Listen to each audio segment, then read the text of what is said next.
welcome to another playing series. While this is playing, this is going to be a 2-minute clip. I'm just going to do a little voiceover of the changes and what it's done to ball flight and things like that. So as you can see, I'm basically trying to reinforce the things that we went over in the lesson. Basically, I'm trying to get the hands more in front of me. They were getting stuck behind me, then the shoulders, I was basically picking up the club, getting very disconnected, dropping it on the inside and having to wait into impact and flipping it over. So trying to get the hands setting in front of me, turning to the top, being way more connected, and then I'm trying to reduce dynamic loft and also exit left by feeling like I'm covering the ball, so getting the body, basically getting everything moving left.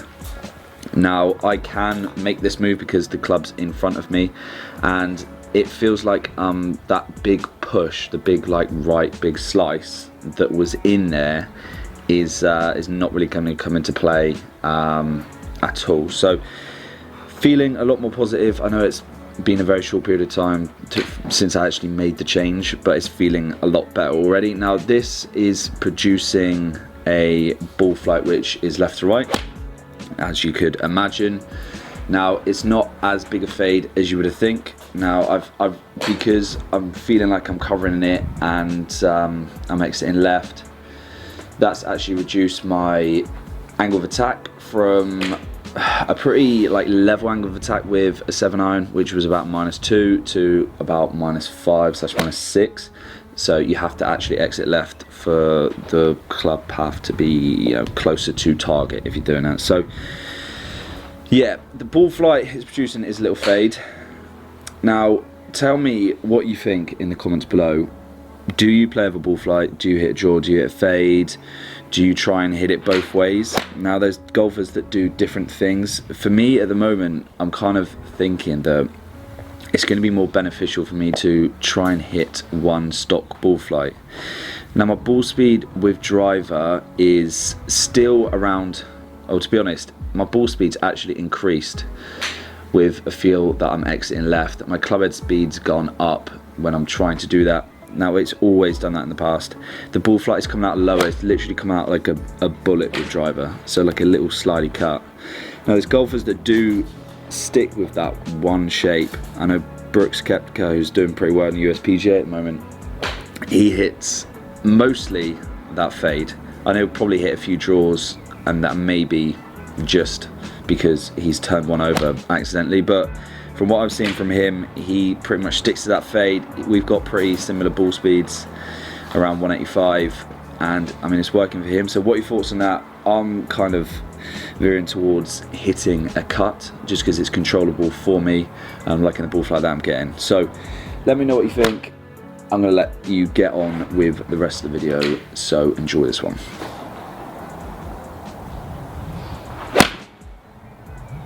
This morning, basically edited all morning and then just been up the range for like 2 hours to practice all these new moves, which I'm sure I just spoke about in the voiceover. I've now got a quarter of an hour, I've got to wolf down some food, then go see my dad in the hospital, and then to the gym for 3 PT sessions. And obviously in the ideal world, if you were trying to get as good at golf as possible, you would have all day to practice. You'd probably hit balls in the morning, spend some on the chipping area, putting, go out and play 18 holes every day. But the reality is, that's not the reality for a lot of people, and I'm trying to fit in as much as possible until it becomes feasible to fit in a bit more. So this is just the real struggles, I guess, that we've got at the moment. Trying to get the golf game together, but that is the main focus going forward. Here we go, aren't I lucky? Tuna and a pilau rice.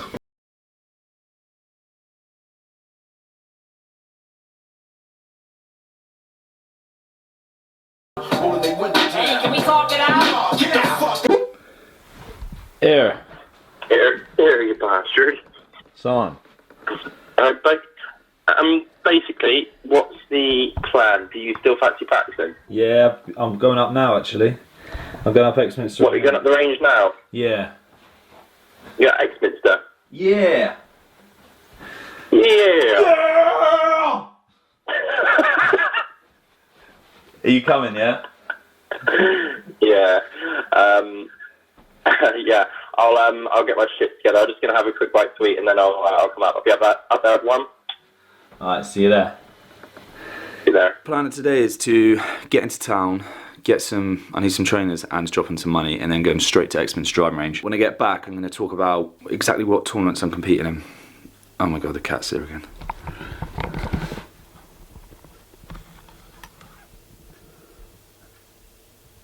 I think he's coming in.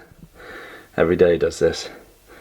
And we foster dogs as well, right? And whenever we foster dogs, the dogs usually aren't fans of the cats. And he does this every time. So you can imagine the dog goes absolutely mad. Oh, he gets out every time. It's not your house, is it? Hey, it's not your house.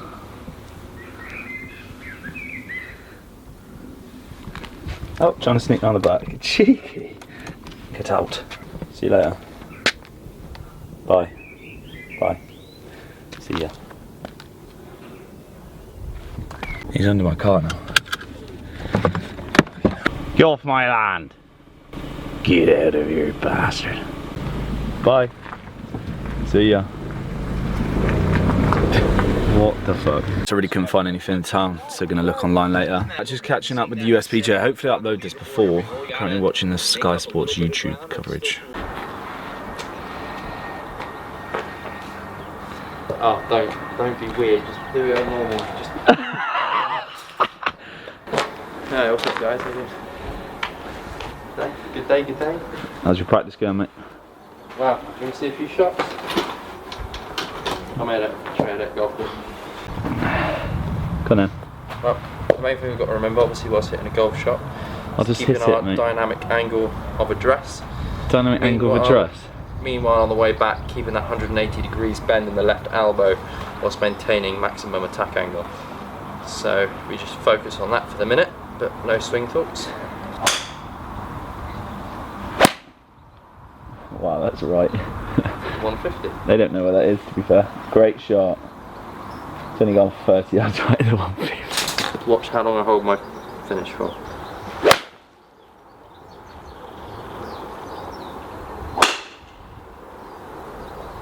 The Dunch cut. Shot, mate. So I'm working on getting the club outside the hands, turning to the top, and exiting left. My footwork still feels really bad, but I think that's what we're going to move on to the next lesson. Can't literally try and do all the things at once. So for the next 2 weeks, it's literally trying to get the club moving in the right way. Exit left.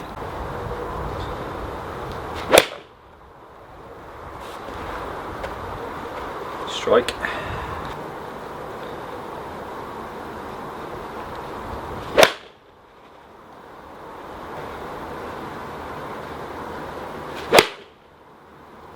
Shot. Right, I gotta go. I gotta go to Gold's Gym, so see you in a bit.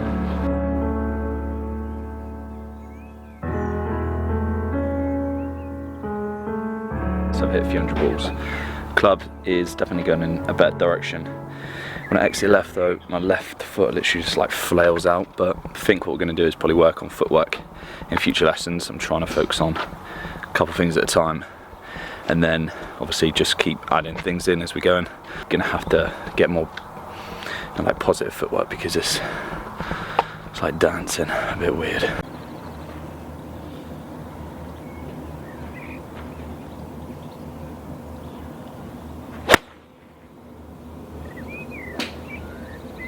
So I just got to the gym and I'm about to train, and I got PT in afterwards. Before I do that, and before I talk about my training and some other stuff, I just want to clear up exactly when I'm going to be playing, because that's the title of this vlog. My golf game is not going to be ready until next year, so I'm not going to be competing regularly until next year, until the swing changes have come in. And it's not just the full swing, it's going to be putting technique, pitching, chipping, just completely revamping everything and trying to be as consistent as possible. That being said, I have actually entered Open Qualifying, which is 24th of June, I think. Now that leaves May, June, not long. Now, I know my game is going to be like nowhere near ready at that point, and I have no expectations of the day, but I do want to play that. Partly to get some competitive experience, and partly just because it's the Open qualifying. It makes some really good content to go there and document that, and hopefully do better than last year when I completely just wasn't playing a golf at all. That may be the only time, maybe a few TP tours towards the end of the year. But then I'm going to be going away, get my game in order, coming back, and next year is going to be a full season. I think the plan at the moment is go Euro Pro qualifying school and then move on from there depending what happens. Plans for everything will follow. I'm not going to like say I'm going to be doing this because things may change in like 6 months time. I might be playing a different tour somewhere else, blah blah blah. That being said, let's talk about the fitness stuff. Recently my training's been not golf specific, it's just been pretty much training for aesthetics. As of next week I'm going to be following a golf program that I'm creating for myself, which is pretty much like an off season to become as good an athlete as possible for playing golf. So this is going to include strength training, mobility, power / plyometrics, cardio. I'm going to try and get this ready over the next few months and maybe create like an ebook or something to get it well presented. And yeah, I'm going to actually try and include some of this golf specific fitness at the end of each vlog. I know not many people are interested in this aspect, but it is a part of my training. So maybe like a minute at the end of every video I'll show you what I'm doing in the gym, and I want to make this available for everyone as well at a certain point. So maybe in a couple months time I'm going to actually get this to a point where it's going to be available for you lot to download, and you're going to be able to know exactly what you're doing in the gym and around the gym and outside of the gym, and all the things that need to go into being an athlete for golf. So I'm going to go try now. And a final thought as well, it's really interesting actually, since I started doing this vlog, I've been getting like way more like hate than I used to when I was just posting golf videos. Ever since I've said I want to play and I'm going to, you know, I'm going to completely change my game and I'm going to get ready for next year, compete. People have started, you know, just coming out and giving it the big one, which is quite interesting. I want to make this all about like positivity and getting from, you know, a starting point down here and getting to here. And I feel like that can be, you know, that's translatable through people doing anything. So still haven't got a sign out, so I'm going to say cheers y'all.